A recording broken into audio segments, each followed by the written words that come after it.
Yeah, a little tight, but once you're there, you go. Just like old times, eh?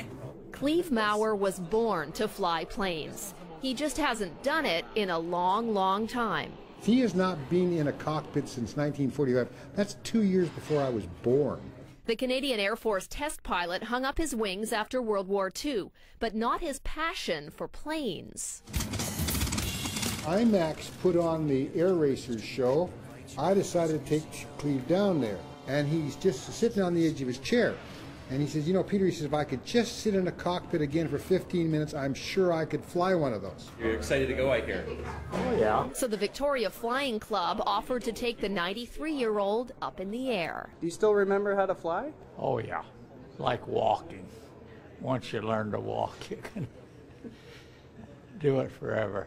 He's not a young man anymore, shall I say. And his wife Mary remembers the last time Cleve took her flying, back in 1945. We went ahead and did some turns and flips and rollovers and everything, and that really scared the life out of me. But she's come to watch her husband of nearly 70 years take the controls again. They are dual controls. After a safety run-through, instructor Marcel Poland lifts off and Cleve takes over. This plane has many more controls on the panel than a similar plane back then, and more horsepower in the engine.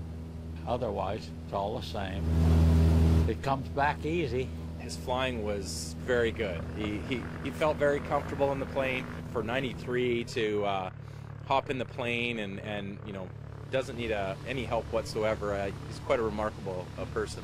There's a scenic tour of Victoria, then Cleve leaves the landing to the instructor. There you go. Safe and sound. Your wife will be happy with me. Good. Mary is relieved to have her hubby back on solid ground. And Cleve? I think it's pretty good. I'd like to have one of those. Well, I'm glad you really enjoyed it. That's a lot of fun for me, too. In his 93 years, Cleve has been a fireman, a race car driver, and a rancher. But once a flyboy, always a flyboy. Shannon Patterson, CTV News.